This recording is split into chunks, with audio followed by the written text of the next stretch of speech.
Hello दोस्तों, कैसे हैं आप सब। आपका स्वागत है आज की एक नई वीडियो में। आज हम इस वीडियो में ऐसी चीज़ों के ऊपर बात करने वाले हैं जिसकी चर्चा ना किसी किताबों में है, ना कहीं वीडियोस में है, ना सोशल मीडिया पर है। दिन पर दिन हमारा बाजार कैसे गिरता जा रहा है, हमारे रुपये की वैल्यू गिरती जा रही है। आने वाले समय में 90 से ज़्यादा % दुकानें बंद होने वाली हैं। बिजनेस के नाम पर सिर्फ 2 ही कंपनी बिजनेस करेंगी और उनके ही सारे प्रोडक्ट हमें लेने पड़ेंगे। और एज ए प्रूफ के साथ ये वीडियो मैं बनाने वाला हूँ। एक एक तथ्य के साथ मैं आज बात करूँगा। जैसे आप मुझे जानते ही हैं, मेरा नाम है वैभव डकरावली और मैं एज ए 2 कंपनियों में एज ए CEO वर्क करता हूँ और 10 से ज़्यादा बिजनेसेस में एज ए पार्टनरशिप वर्क करता हूँ। जो पिछले 5 से 6 सालों में मैंने अनुभव किया है चीज़ों को और ये मार्केट पे रिसर्च की है, देखा है। ये चीज़ें आपके सामने मुझे लगा कि आपके सामने रखनी चाहिए इस वीडियो के माध्यम से। और ऐसी ऐसी चीज़ें मैं आपको बताऊंगा, आपका लिटरली में दिमाग हैंग होने वाला है।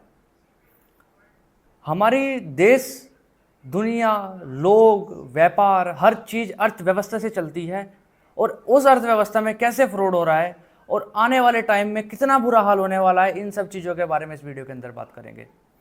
वीडियो ज़्यादा लंबा ना हो, इसलिए चलिए बिना किसी देरी के इस वीडियो को शुरू करें। अगर आप बिजनेस ओनर हैं तो आप बखूबी समझ रहे होंगे कि मार्केट के अंदर हाल ये हो रहा है, ऑफलाइन मार्केट के अंदर जूता, कपड़ा, कॉस्मेटिक, होम डेकोर्स और शूज़, मतलब इन सब कैटेगरीज में भारी गिरावट देखने को मिल रही है। ऑफलाइन मार्केट के अंदर की मैं बात करूं कि बिल्कुल भी काम शून्य है। आप कहेंगे ये तो होना ही है काम शून्य, क्योंकि ऑनलाइन जो आ गया है, सब आदमी ऑनलाइन खरीदारी कर रहे हैं, तो ऑफलाइन मार्केट में आएगा कौन। यही सोच करके दुकानदार कोई सवाल नहीं उठा रहे, यही सोच करके जो है अपना दुकान बंद करके घर चले जा रहे हैं। पर दोस्तों, असली कारण ये नहीं है इसका कि ऑनलाइन के आ जाने की वजह से बाजार में कस्टमर नहीं है। इसका कारण और भी है। उस कारण को मैं आपको समझाता हूँ। दोस्तों, आज के टाइम पे जो मैं एज ए बिजनेस ओनर मैं चीज़ों को आपको समझाने की कोशिश कर रहा हूँ। मार्केट में जो कस्टमर आते हैं, जो हमारे पास B2B के कस्टमर आते हैं, B2C के कस्टमर आते हैं, किसी के पास पैसा ही नहीं है। पहले आज से 5-6 सालों की, 4-5 साल पहले की चीज़ें देखी जाएं तो बिल्कुल अलग थी। मार्केट में पैसा था, हर दुकानदार खुश था, हर दुकानदार के पास पैसा था, लोगों के पास पैसा था। पर लॉकडाउन के बाद ऐसा क्या हुआ, जो पैसा बिल्कुल भी नहीं है मार्केट के अंदर। जो हमारे रेगुलर कस्टमर्स थे, जो पहले मंथली अच्छी खासी हमारी प्रोडक्ट परचेज करते थे, हमने उनसे रिव्यू किया, हज़ारों कस्टमर से रिव्यू किया कि अब आपके बात क्या है कि आप जो अपनी ज़रूरत का सामान है वही सिर्फ खरीद रहे हैं। तो रीज़न सिर्फ एक ही निकल के आया कि पैसे हमारे पास सिर्फ सीमित हैं, घर के खर्चे चलाने के लिए सिर्फ पैसे हैं। भाई ऐसा क्यों हुआ? 5-6 साल पहले भी तो पैसे थे, लॉकडाउन से पहले भी तो पैसे थे। लॉकडाउन के बाद क्या हुआ, कोविड-19 के बाद क्या हुआ? तो चीज़ें मैं आपको बता देता हूँ। इसके ऊपर जब हमने अध्ययन किया तो इतनी गंभीर चीज़ निकल के आई जिसके बारे में हमें सोचने पर मजबूर कर दिया। और ये चीज़ें ना किताब में है, ना कहीं व्यापारी किताब में है, ना कहीं सोशल मीडिया पर है। दोस्तों, सबसे पहले पैसा मार्केट से धीरे धीरे गायब होता जा रहा है। ये पैसा गया कहाँ? मैं आपको एक चीज़ बताता हूँ। क्या आपने कभी सोचा है, जो आप ये पैसा इस्तेमाल करते हैं, ये 500 रुपया है, देख सकते हैं आप सामने, और इसके ऊपर एक लाइन लिखी है, ये देख सकते हैं, मैं धारक को 500 रुपये देने का वचन अदा करता हूँ। ये हर नोट के ऊपर लिखा है। क्या आपको इस लाइन का मतलब पता है? इसका मतलब ये है, ये नोट नहीं है, ये सिर्फ प्रॉमिस नोट है, पर्ची है। तो ये अगर पैसा नहीं है, ये सिर्फ प्रॉमिस नोट है, तो पैसा है क्या? आपने एक चीज़ सुनी होगी, जब भी करेंसी छपती है तो उसके एवज में हमें सोना या कुछ मुद्रा रखनी पड़ती है या कुछ वैल्यूएबल चीज़ रखनी पड़ती है, जब हम जो है जाकर के भारत सरकार या रिजर्व बैंक पैसे छापता है। क्या आपने सोचा है कि कितनी मुद्रा छपी हुई है हमारे पास में? क्या कितना सोना हमारे पास में रखा हुआ है? क्या किसी ने ये चीज़ नहीं सोची, ना कहीं पढ़ी, ना किसी ने पढ़ाई? ये मैं आपको मैं बता देना चाहता हूँ। RBI के पास, रिजर्व बैंक ऑफ इंडिया के पास सिर्फ अभी 800 टन सोना है। 800 मैट्रिक टन, 800 मैट्रिक टन सोना है। जो रिजर्व रखा है।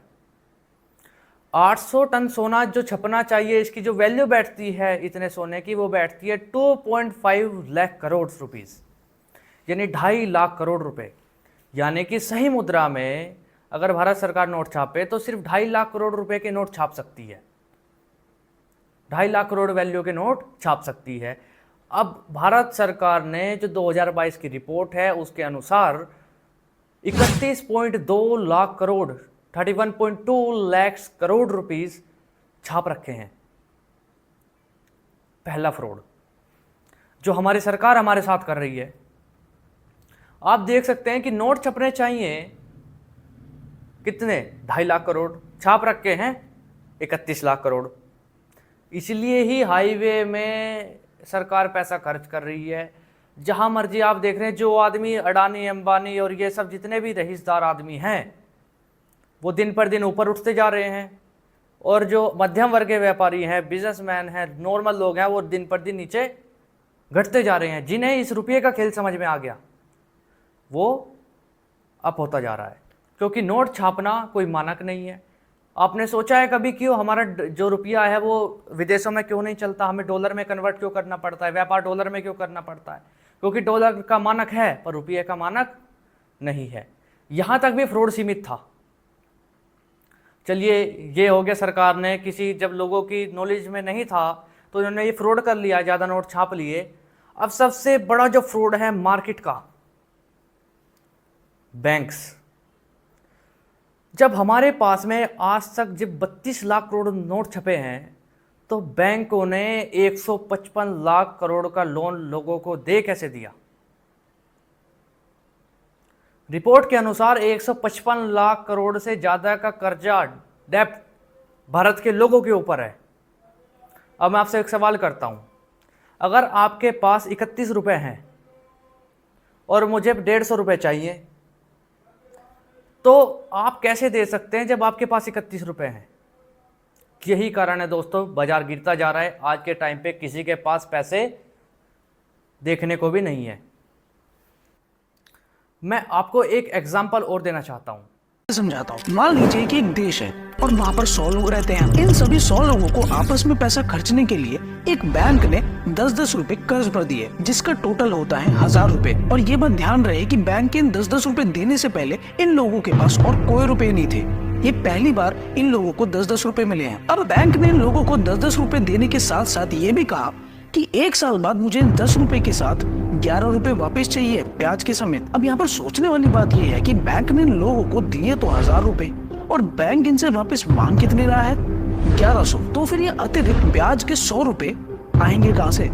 कुछ इसी तरीके से आज हमारे देश में बैंकिंग सिस्टम चल रहा है, जिसके अंदर बैंक पैसा तो बना रहे हैं लेकिन उस पैसे को वापस चुकाने के लिए ब्याज नहीं बनाते। अब जब ये 100 रुपए लोगों के पास नहीं होंगे तो लोगों के बीच में क्या पैदा होगा? कंपटीशन। ये सभी के सभी 100 लोग एक दूसरे को बेवकूफ बनाने में लग जाएंगे। एक आदमी कोशिश ये करेगा कि वो दूसरे आदमी से अपने 10 का 11 कर ले, तो एक आदमी दूसरे आदमी से झूठ बोलेगा, उसके साथ फरेब करेगा, किसी भी तरीके से चाहेगा कि उसे बेवकूफ बना के वो अपना 1 रुपया कमा ले। यही कंपटीशन समाज के अंदर फैल जाएगा। इस पैसे की कमी से समाज के अंदर वो कंपटीशन का भाव आ जाएगा। इसी पैसे की कमी की वजह से कोई आदमी किसी दूसरे आदमी को नौकरी नहीं दे पाएगा। और तो इस तरीके से दोस्तों हो रहा है कि मार्केट के अंदर पैसा छपा कम है, आया कम है, और बैंकों ने प्रेशर ज़्यादा डाल दिया है। इसलिए दोस्तों पैसा मार्केट के अंदर नहीं है। आप कैसा भी व्यापार कर लो, कितने भी स्ट्रेटेजी लगा लो, कैसी सेल्स टीम बैठा लो, कैसी मार्केटिंग कर लो, जब तक लोगों के पास पैसा नहीं रहेगा तब तक व्यापार नहीं चलेगा। ये अर्थव्यवस्था का सबसे बड़ा पॉइंट है दोस्तों। और सबसे एक मैं आपको एक चीज़ बता देना चाहता हूँ, जब हमारी आज़ादी हुई तब हमने एक कंपनी को बाहर निकाल कर फेंका था, ईस्ट इंडिया कंपनी, और आज भारत भी एक कंपनी बन चुका है। रिजर्व बैंक ऑफ इंडिया आप क्या समझते हैं कि सरकारी संस्था है? नहीं, ये एक प्राइवेट संस्था है जो हमें नोट छाप करके देती है। और दूसरा कारण जो कहते हैं कि बाजार में काम नहीं है, e commerce market, Amazon, Flipkart, Meesho, Myntra, ये सब, इनका मैं आपको दोस्तों एक फ्रॉड बता देना चाहता हूँ। जब अमेज़ोन भारत में आया तो इन्होंने कहा कि मैं एक प्लेटफॉर्म हूँ जो आपको सर्विस प्रोवाइड करता है कि भारत के लोग ही इस पे उत्पाद बेचेंगे, प्रोडक्ट बेचेंगे और भारत के लोग ही इस पे प्रोडक्ट खरीदेंगे। मैं तो बीच में अपना कट लूँगा, सिर्फ मार्जिन लूँगा। तो ये बात जब भारत सरकार को बोली तो भारत सरकार ने उसे मान्यता दे दी कि आप बिजनेस कर सकते हैं, भारत के अंदर अपना प्लेटफॉर्म ला सकते हैं। तो भारत के लोगों ने, मैं खुद एक 200 ऑर्डर तक शिप किए हैं मैंने एक दिन में। तो जो है सेलिंग और परचेजिंग भारत के अंदर शुरू हो गई। जब अमेज़ॉन फ्लिपकार्ट का प्रचलन शुरू हुआ तो अमेज़ॉन ने देखा कि ये प्रोडक्ट है, पर्टिकुलर एक प्रोडक्ट आप में लगा ले, तौलिया लगा लीजिए। एक सप्लायर बैठा है मार्केट के अंदर, वो तौलिया बेच रहा है और उसके पीछे 100 और सप्लायर हैं जो तौलिया बेच रहे हैं। फिर पूरे स्टेट में आ जाइए, हज़ारों सप्लायर तौलिया बेच रहे हैं। फिर पूरे भारत में आ जाइए, लाखों लोग तौलिया बेच रहे हैं, क्योंकि हर सिटी में, हर दुकान में, हर जगह अलग अलग तौलिए होते हैं, हर प्रकार के होते हैं, हर दुकानदार अलग अलग बेचता है। तो पूरे अमेज़ोन पे तौलिए के पूरे भारत में आप लगा लीजिए 1 लाख सप्लायर हैं, 1 लाख सेलर हैं जो टॉवल सेल करते हैं।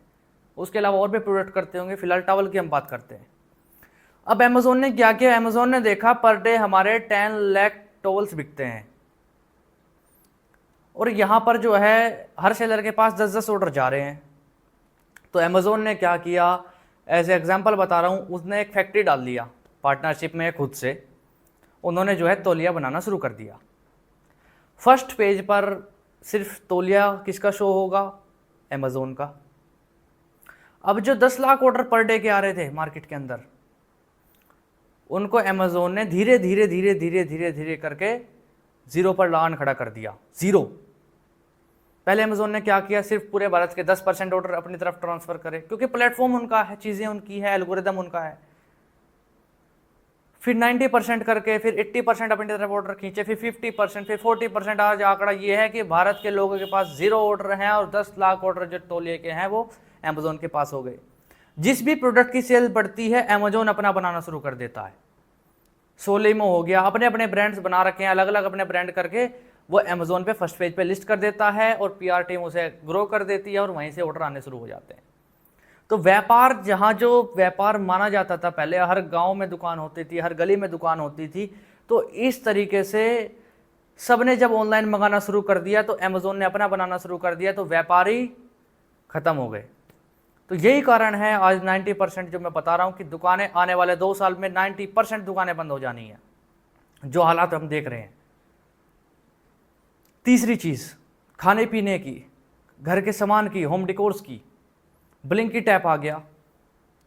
उन्होंने मान लिया कोई बिस्किट है, फैक्ट्री ने कोई बिस्किट बनाया, वो रिटेलर तक आने में पहले उन्हें फैक्ट्री ने एजेंट को दिया, एजेंट ने जो है आपके डिस्ट्रीब्यूटर को दिया, डिस्ट्रीब्यूटर ने होलसेलर को दिया, होलसेलर ने रिटेलर को दिया, रिटेलर ने कंज्यूमर को दिया।